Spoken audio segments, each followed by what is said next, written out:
Hi all, എല്ലാവർക്കും നമസ്കാരം. എല്ലാവർക്കും നമ്മുടെ അഡ്ഡ 247 മലയാള യൂട്യൂബ് ചാനലിലേക്ക് സ്വാഗതം. നമ്മുടെ കേരള ഹൈക്കോർട്ടുമായി ബന്ധപ്പെട്ട് ഈ കഴിഞ്ഞ മാസങ്ങളിൽ ഏറ്റവും പ്രധാനപ്പെട്ട ഒരു നോട്ടിഫിക്കേഷൻ ഈ കഴിഞ്ഞ മാർച്ച് മാസം വന്നിരുന്നു അല്ലേ. നമുക്ക് ഏവർക്കും അറിയാം, ഹൈക്കോർട്ട് അസിസ്റ്റന്റ് എന്നായിരുന്നു പോസ്റ്റിന്റെ പേര്. അപ്പോൾ ഈ ഒരു പോസ്റ്റുമായി ബന്ധപ്പെട്ട് നിലവിൽ നമുക്ക് പറയാനുള്ള ഏറ്റവും പ്രധാനപ്പെട്ട കാര്യം എന്ന് പറഞ്ഞു കഴിഞ്ഞാൽ, പരീക്ഷ വിജ്ഞാപനം വിളിച്ചിരുന്നു. ഏവരും വിജ്ഞാപനം അയച്ചു സമയം കഴിഞ്ഞു.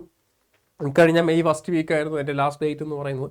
ഇനി ഏറ്റവും പ്രധാനപ്പെട്ട കാര്യം, ഹൈക്കോർട്ട് അസിസ്റ്റന്റ് അല്ലെങ്കിൽ ഹൈക്കോർട്ടിൽ ഇതിൻ്റെ കൃത്യമായിട്ടുള്ള ഒരു സ്ക്രൂട്ടനൈസേഷൻ, ആപ്ലിക്കേഷൻ്റെ സ്ക്രൂട്ടനൈസേഷൻ ആരംഭിച്ചിരിക്കുകയാണ്. അതായത് ആപ്ലിക്കേഷൻ കൃത്യമായിട്ട് പരിശോധിക്കുക, അതിൻ്റെ കൗണ്ടുകൾ കൃത്യമായി നോക്കുക, അതിൻ്റെ കൃത്യമായി സെൻറ്റർ അലോട്ട് ചെയ്യുക, ഇങ്ങനെയെല്ലാം കൃത്യമായി നടന്നുകൊണ്ടേയിരിക്കുകയാണ്. ഇതിന് പ്രകാരം നമുക്കറിയാം, പരീക്ഷാ ഡേറ്റ് ഏകദേശം നമുക്ക് ജൂൺ, നമുക്കറിയാം ഇപ്പം നമ്മൾ മാർച്ച് 16 ആയിരുന്നു അല്ലേ, നമുക്ക് മാർച്ച് 26 ആയിരുന്നു ഇതിൻ്റെ വിജ്ഞാപനം പുറത്തു വന്നിരുന്നത്.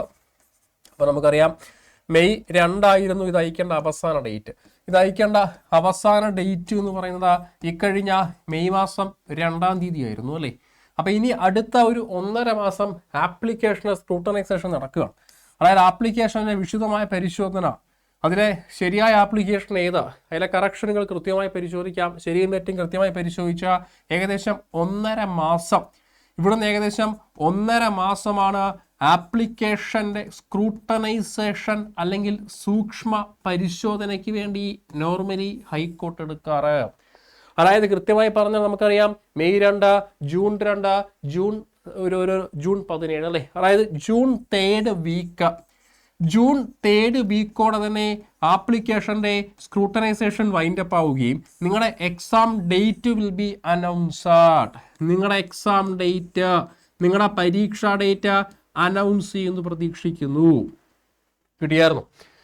അതായത് കൃത്യമായി പറഞ്ഞാൽ ജൂൺ 3, അതായത് മെയ് 2-ാം തീയതി ആപ്ലിക്കേഷൻ്റെ പ്രോസസ്സുകൾ പൂർണ്ണമായിട്ടും അവസാനിക്കുകയും ആപ്ലിക്കേഷൻ്റെ സ്ക്രൂട്ടനൈസേഷൻ 1.5 മാസമാണ് സാധാരണ എല്ലാ പ്രാവശ്യവും നിലനിൽക്കാറ്. കൊറോണ സമയത്ത് മാത്രമാണ് കുറച്ച് നീണ്ടുപോയത്. അതിന് മുന്നേയൊക്കെ കൃത്യമായി 1.5 മാസമായിരുന്നു.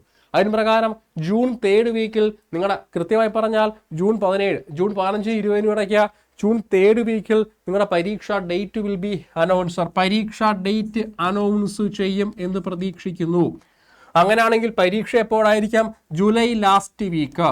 നിങ്ങളുടെ പരീക്ഷ പ്രതീക്ഷിക്കുന്നത് July last week or August മാസം, അതിനപ്പുറം പോകാൻ ചാൻസ് ഇല്ല.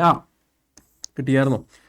അപ്പോൾ നിങ്ങളുടെ എക്സാം ഡേറ്റ്, പരീക്ഷ എപ്പോൾ നടക്കും, എക്സാം ഡേറ്റ് അല്ലെങ്കിൽ പരീക്ഷ എപ്പോൾ നടക്കുമെന്ന് ചോദിച്ചു കഴിഞ്ഞാൽ ഏകദേശം ജൂലൈ ലാസ്റ്റ് വീക്ക് അല്ലെങ്കിൽ ഓഗസ്റ്റ് ആണ്. എന്തുകൊണ്ടാണ് ജൂലൈ മാസം ഉറപ്പിച്ചു പറയാനുള്ള കാരണമെന്ന് കൃത്യമായി ബോർഡിലേക്ക് നോക്കുക. മുൻവർഷ റാങ്ക് ലിസ്റ്റ് അല്ലേ, കഴിഞ്ഞ റാങ്ക് ലിസ്റ്റുകൾ ഏവരും ബോർഡിലേക്ക് നോക്കിയേ. മുൻവർഷ റാങ്ക് ലിസ്റ്റുകൾ നമുക്ക് പരിശോധിക്കാം. നോക്കൂ, ഇത് കഴിഞ്ഞ ഹൈക്കോർട്ട് അസിസ്റ്റന്റ് പരീക്ഷയുടെ നിലവിലുള്ള ഏറ്റവും പ്രധാനപ്പെട്ട ഒരു റാങ്ക് ലിസ്റ്റാണ്. ഇതിന്റെ കാലാവധി എങ്ങനെയാണ്? നോർമലി 2 വർഷമാണല്ലേ കാലാവധി. നമുക്കറിയാം നോർമലി ഹൈക്കോർട്ട് അസിസ്റ്റന്റ് പരീക്ഷ വിജ്ഞാപനങ്ങളുടെ കാലാവധി എത്ര വർഷമാണ്? 2 വർഷമാണ് കാലാവധി. അതായത് 22/7/2022 റാങ്ക് ലിസ്റ്റ് നിലവിൽ വന്നിരിക്കുന്നത്. ശരിയാണോ? 2 വർഷം കാലാവധി എന്ന് പറയുമ്പോൾ ഇത് എന്ന് വരെയുണ്ട്? 22/7/2024 എന്ന് വെച്ചു കഴിഞ്ഞാൽ പറയേണ്ടി വരും. നോക്കൂ, 2024 ജൂലൈ 22. അതായത് വരുന്ന ജൂലൈ മാസം 22-ാം തീയതി റാങ്ക് ലിസ്റ്റുകൾ പൂർണ്ണമായിട്ടും അവസാനിക്കുകയാണ്. 2 വർഷമേ കാലാവധി ഉള്ളൊരു ഫാക്ട് ആരും മറക്കരുത്. അപ്പം റാങ്ക് ലിസ്റ്റ് അവസാനിക്കുന്നതിന് മുന്നേ തന്നെ അടുത്ത പരീക്ഷയുടെ ഡേറ്റ് എടുക്കുന്നത് എത്രയും പെട്ടെന്ന് പരീക്ഷകൾ നടത്താനാണ് ഹൈക്കോർട്ട് അസിസ്റ്റന്റിന്റെ അല്ലെങ്കിൽ ഹൈക്കോർട്ടിന്റെ തീരുമാനം എന്ന് വ്യക്തം. അപ്പോൾ അതിന് പ്രകാരം പഠന വേഗതയൊന്ന് കൂട്ടാം. നമുക്കറിയാമല്ലോ, സിലബസും കാര്യങ്ങളൊക്കെ പലപ്പോഴായി നമ്മൾ യൂട്യൂബിൽ പറഞ്ഞിട്ടുണ്ട്. വ്യക്തമാണ്, ഏവർക്കും വ്യക്തമാണ്. എന്നിരുന്നാലും ഒന്നും കൂടെ വ്യക്തമാക്കാം. സിലബസിന്റെ വിശദാംശങ്ങൾ ഏവർക്കും അറിയാം. എന്നാലും ഒന്നും കൂടെ അറിയാത്തവർക്ക്, പഠിച്ചു തുടങ്ങാത്തവർക്ക് വേണ്ടി ഓർമ്മയുണ്ട്. സിലബസ് എങ്ങനെയാണ്? ആദ്യം ഒരു OMR പരീക്ഷ, തീർച്ചയായിട്ടും ആദ്യം എന്തുണ്ട്? ഒരു OMR പരീക്ഷയുണ്ടോ? ഉണ്ട്. ശേഷം അതിനെ തുടർന്ന് ഒരു എഴുത്തു പരീക്ഷയുണ്ട്. ശ്രദ്ധിക്കുക, തുടർന്ന് എന്ന് പറയുമ്പോൾ ഏറ്റവും പ്രധാനപ്പെട്ട പോയിന്റ്, OMR-ഉം എഴുത്തു പരീക്ഷയും ഒറ്റ ദിവസമാണ്. ശ്രദ്ധിക്കുക, OMR-ഉം എഴുത്തു പരീക്ഷയും ഒറ്റ ദിവസമാണ്. എന്നാണ് OMR? ആ OMR 75 മിനിറ്റാണ് പരീക്ഷ. ആ 75 മിനിറ്റ് കഴിഞ്ഞാൽ ഇപ്പോൾ രാവിലെ 10 to 11 പരീക്ഷയാണെങ്കിൽ 11 കഴിഞ്ഞാൽ നിങ്ങളുടെ OMR പരീക്ഷയുടെ പേപ്പർ തിരികെ വാങ്ങി പകരം ആരെ തരാം? നോക്കൂ, എഴുത്ത് പരീക്ഷയുടെ പേപ്പർ തരും അല്ലേ. അപ്പം അറിയാം, എഴുത്ത് പരീക്ഷ 60 മാർക്കിനാണ് നിലവിൽ കൊടുത്തിരിക്കുന്നത്. OMR 100 മാർക്ക് അല്ലേ. OMR എത്ര മാർക്കാ? 100 മാർക്കാണ് OMR. ആ 100 മാർക്കിൽ 3ആയി തിരിച്ചിരിക്കുന്നു. നോക്കൂ, ഒന്ന് ഇംഗ്ലീഷിന് 50 മാർക്ക് കൊടുത്തിരിക്കുന്നു, GK ആണെങ്കിലോ 40 മാർക്ക് കൊടുത്തിരിക്കുന്നു. സബ് ടോപ്പിക്കായി കുറച്ച് വിഷയങ്ങൾ കൊടുത്തിട്ടുണ്ട്. Fact about India, Kerala, constitution, general science, information technology, current affair. ശരിയല്ലേ. പിന്നെയുള്ളത് എന്താണ്? Basic mathematics and reasoning 10 mark. ഇങ്ങനെ നമ്മൾ പലപ്പോഴായി യൂട്യൂബിൽ പറഞ്ഞിട്ടുള്ള സെയിം സിലബസ് തന്നെ. നോക്കൂ, 100 mark OMR, 50, 40, 10, 50 mark general English, 40 mark GK ആണ്, 10 മാർക്ക് Q ആൻഡ് റീസണിങ്. തീർച്ചയാണ്, വ്യക്തമാണ്, കറക്റ്റ് അല്ലേ? കറക്റ്റാണ്. ശേഷം ആരുണ്ട്? എഴുത്തു പരീക്ഷ. ആരാ? എഴുത്തു പരീക്ഷ. 3 ടോപ്പിക്കലാണ് എഴുത്തു പരീക്ഷയിലുള്ളത്. 60 മിനിറ്റ് ആണ്, 60 മാർക്ക്. 60 minute 60 mark. അതിൽ പ്രിസയുണ്ട്, അതിൽ കോംപ്രിഹെൻഷൻ ഉണ്ട്, ഷോർട്ട് എസ്സേ ഉണ്ട് അല്ലേ. അതിൽ പ്രിസയുണ്ട്, അതിൽ കോംപ്രിഹെൻഷൻ ഉണ്ട്, ഷോർട്ട് എസ്സേ ഉണ്ട്. ഇവയെ ഉൾപ്പെടുത്തി. ശേഷം ആരാണ്? ഇന്റർവ്യൂ എത്ര മാർക്കാണ്? 10 മാർക്ക് ഇന്റർവ്യൂ. ഇത് ഇന്റർവ്യൂ ഈസ് ഫോർ 10 മാർക്ക്. ശരിയല്ലേ. 10 മാർക്ക് ഇന്റർവ്യൂ ആണ്. 10 മാർക്ക് ആരാ? ഇന്റർവ്യൂ ആണ്. അപ്പോൾ ഇതാണ് സിലബസ്. അപ്പോൾ നിങ്ങൾ വ്യക്തമായി ശ്രദ്ധിക്കാം. നിങ്ങൾ OMRന് മാത്രം ഫോക്കസ് ചെയ്തിട്ട് കാര്യമില്ല. നിങ്ങൾ ഒരേ സമയം OMR വിത്ത് എഴുത്ത് പരീക്ഷ, ഒരേ സമയം നിങ്ങൾ OMRനും എഴുത്ത് പരീക്ഷയ്ക്കും പ്രാധാന്യം കൊടുത്തു മാത്രം മുന്നോട്ട് പോവുക. OMR മാത്രം പഠിക്കുന്ന ഒരു പക്ഷേ പരീക്ഷ ക്ലിയർ ആയില്ല. OMRും എഴുത്ത് പരീക്ഷ ഒരേപോലെ പ്രിപ്പറേഷൻ മുന്നോട്ട് തുടരട്ടെ. ഫാസ്റ്റ് കൂട്ടാം, സ്പീഡ് കൂട്ടാം. പ്രത്യേകം ഒരു കാര്യം ശ്രദ്ധിക്കാം, എല്ലാവരുടെയും എഴുത്ത് പരീക്ഷയുടെ പേപ്പർ നോക്കൂല. എഴുത്ത് പരീക്ഷ പേപ്പർ നോക്കണമെങ്കിൽ എന്താ കണ്ടീഷൻ? നിങ്ങൾ തീർച്ചയായിട്ടും OMR കട്ട് ഓഫ് പാസ്സായിരിക്കണം. OMR കട്ട് ഓഫ് അല്ലേ. OMR കട്ട് ഓഫ് തീർച്ചയായിട്ടും നിങ്ങൾ പാസ്സായിരിക്കണം. OMRന്റെ ഒരു പ്രത്യേക കട്ട് ഓഫ് ഉണ്ട്. അത് പരീക്ഷ കഴിഞ്ഞാൽ മാത്രമേ പറയൂ. അപ്പോൾ ആ കട്ട് ഓഫ് പാസ്സായാൽ മാത്രമേ എഴുത്തു പരീക്ഷ പേപ്പർ നോക്കുകയുള്ളൂ എന്നൊരു ഫാക്ട് ഏവരും അറിഞ്ഞിരിക്കുക. കൃത്യം വ്യക്തം. അപ്പോൾ ഇതുമായി ബന്ധപ്പെട്ട് നിലവിൽ പഠനം അതിവേഗതയിൽ മുന്നോട്ട് പോട്ടെ. നിങ്ങളെ കൊണ്ട് ഒറ്റയ്ക്ക് പഠിക്കാൻ കഴിയുന്നില്ല എന്നുണ്ടെങ്കിൽ അതിശക്തമായിട്ടൊരു കോച്ചിങ് നമ്മൾ നിലവിൽ തുടർന്നുകൊണ്ടേയിരിക്കുകയാണ്. അതിലേക്ക് ഏവർക്കും സ്വാഗതം. അതിലേക്ക് അഡ്മിഷൻ എടുക്കേണ്ട പ്രൊസീജിയേഴ്സുകൾ ഒന്ന് റിപ്പീറ്റ് ചെയ്ത് പറഞ്ഞു തരാം. പലപ്പോഴേ പറഞ്ഞിട്ടുള്ളതാണ്, എന്നാൽ ഒന്ന് കേൾക്കാത്തവർക്ക് വേണ്ടി. നോക്കിയേ, നേരെ ഗൂഗിൾ കയറിയായിരുന്നോ? അവിടെ കൊടുത്തേ അഡ്ഡ 247 മലയാളം ഒന്ന് കൊടുത്തോ. അഡ്ഡ 247 മലയാളം ഒന്ന് കൊടുത്തോ. ആദ്യം കാണുന്ന വെബ്സൈറ്റ് എടുത്തോ. ആദ്യം കാണുന്ന വെബ്സൈറ്റ് എടുത്തേ. താഴോട്ട് സ്ക്രോൾ ചെയ്തേ.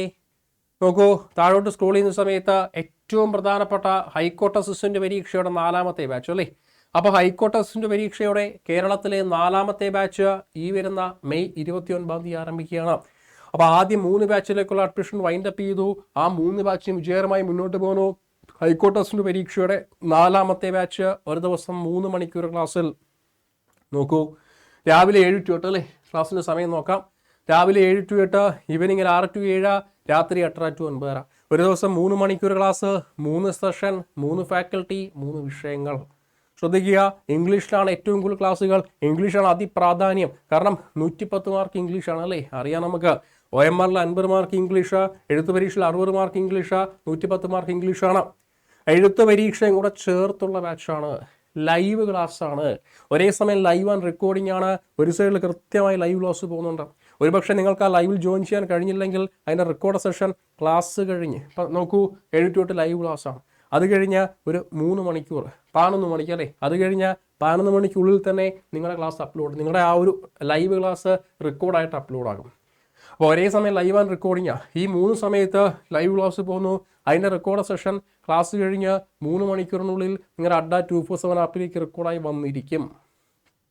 ഓക്കെയാണ്. ക്ലിയർ അല്ലേ? ക്ലിയർ ആണ്. വീണ്ടും മുന്നോട്ട് പോകുന്ന സമയത്ത് ഫീസ് നോക്കിയേ 2999 അത്രയും കൊടുക്കേണ്ട. ഒരൊറ്റ കാര്യം കൂടെ ഒരു കാര്യമായിട്ട് ശ്രദ്ധിക്കുക. നോക്കൂ, 200 മണിക്കൂർ ലൈവ് ക്ലാസ്സാണ്. 200 മണിക്കൂർ ലൈവ് ക്ലാസ്സാണ്. 73 ടെസ്റ്റ് സീരീസ് ഉണ്ട്. ക്ലിയർ ആയോ? 73 ടെസ്റ്റ് സീരീസ് ഉണ്ട്. 73 ടെസ്റ്റ് സീരീസും 47 ഇ ബുക്കും ഉണ്ട് കേട്ടോ. അപ്പോൾ 200ഓളം മണിക്കൂർ ലൈവ് ആൻഡ് റെക്കോർഡ് സെഷൻ ക്ലാസ്സുകൾ, 73 ടെസ്റ്റ് സീരീസ് ഈ ബാച്ചിൻ്റെ പ്രത്യേകതകൾ, 47 ഇ ബുക്കും ഉണ്ട്. ഫീസ് 2999 കാണിച്ചിരിക്കാം. അത്രയും അടയ്ക്കേണ്ട. പകരം ബൈ ഓപ്ഷൻ ക്ലിക്ക് ചെയ്തു. ഒരു കൂപ്പൺ കോഡ് ചോദിക്കുന്നുണ്ടോ? ആ കോഡിൽ കൊടുത്തേ. ഡിസ്കൗണ്ട് കോഡ് ഏതാ? നമ്മൾ ഡിസ്കൗണ്ട് കോഡ് കൊടുത്തേ. യെല്ലോയിൻ്റെ വൈ കൊടുക്കുക അല്ലേ. യെല്ലോയിൻ്റെ വൈ കൊടുത്തേ, യെല്ലോയിൻ്റെ വൈ കൊടുക്കുക Y364 364 എന്ന് പറഞ്ഞു കൊടുത്തേ 364 കൊടുത്തായിരുന്നു. അപ്പോൾ യെല്ലോയിൻ്റെ വൈ കൊടുക്കുക, ഇനി കൊടുക്കണം 364 കൊടുത്തായിരുന്നു. യെല്ലോയിൻ്റെ വൈ കൊടുക്കുക, ഇനി 364 അല്ലെങ്കിൽ കൊടുത്തേക്കണം 364 Y364 കൊടുത്തായിരുന്നു. ഇനി ഒരു അപ്ലൈ കൊടുത്തേ, അപ്ലൈ കൊടുത്തു. അപ്ലൈ കൊടുക്കുന്ന സമയത്ത് 509 അല്ലേ, 509 രൂപ കുറച്ചിട്ട് 2489. അപ്പോൾ യെല്ലോയിൻ്റെ വൈ കൊടുക്കുക 364 അല്ലെങ്കിൽ 364 കൊടുത്ത് ഇവിടെ അപ്ലൈ കൊടുക്കുന്ന സമയത്ത് ഒരു ഡിസ്കൗണ്ട് കോഡ് അപ്ലൈ ആയതിന് തെളിവായിട്ടൊരു മൈനസ് സൈൻ വരും. അപ്പോൾ അത് അപ്ലൈ ആയതിന് തെളിവായിട്ടൊരു മൈനസ് സൈൻ വന്നുണ്ടോ, ഒരു മൈനസ് സൈൻ വന്നിട്ട് 509 കുറയും. 509 കുറഞ്ഞിട്ട് 2489 രൂപയ്ക്ക് മെയ് 29 ജോയിൻ ചെയ്യുന്ന ബാച്ചിൽ നിങ്ങളെ കൊണ്ട് ഒറ്റയ്ക്ക് പഠിക്കാൻ കഴിയുന്നില്ല എന്നുണ്ടെങ്കിൽ തീർച്ചയായിട്ടും നിങ്ങൾക്ക് ജോയിൻ ചെയ്യാം. ലൈവ് ക്ലാസ്, അതിൻ്റെ റെക്കോർഡ് സെഷൻ, പിന്നെ ക്ലാസ്സുകൾ കൃത്യമായ PDF നോട്ടുകൾ, അതിനുശേഷം 73 സീരീസ്, 47 ബുക്ക് അടങ്ങുന്ന ഏറ്റവും പ്രധാനപ്പെട്ട കേരളത്തിലെ 4ാമത്തെ ഹൈക്കോർട്ട് ടെസ്റ്റിൻ്റെ ബാച്ചാണ്. ഒരേ സമയം OMR വിത്ത് ഡിസ്ക്രിപ്റ്റീവാണ്. OMR ഉണ്ട്, അതിൻ്റെ കൂടെ എഴുത്തു പരീക്ഷ പ്രാക്ടീസും ട്രെയിനിങ്ങും കൃത്യമായി പോകുന്നുണ്ട്.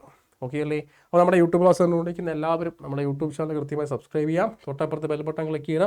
നിങ്ങൾക്ക് കേരളത്തിലെ ഏതെങ്കിലും ഒരു PSC പരീക്ഷയുമായി ബന്ധപ്പെട്ട് അല്ലെങ്കിൽ ഹൈക്കോർട്ടോ ദേവസ്വം ബോർഡോ ഏതെങ്കിലുമൊക്കെ പരീക്ഷയുമായി ബന്ധപ്പെട്ട ആശയക്കുഴപ്പമോ ഡൗട്ടുകളോ കൃത്യമായി കമൻറ്റ് ബോക്സിൽ ചാറ്റായി ഇടാം, അല്ലെങ്കിൽ കമൻറ്റ് ബോക്സിൽ കമൻറ്റായി ഇടാം. കൃത്യമായി റിപ്ലൈ തന്നേക്കാം. ചാനൽ സബ്സ്ക്രൈബ് ചെയ്ത് തൊട്ടപ്പുറത്ത് ബെൽ ബട്ടൺ ക്ലിക്ക് ചെയ്ത് വെയിറ്റ് ചെയ്യുക. ഫർദർ അപ്ഡേഷൻസ് ഉടനെ കൊണ്ടുവരാം. ഓക്കെ അല്ലേ? Okay, thank you.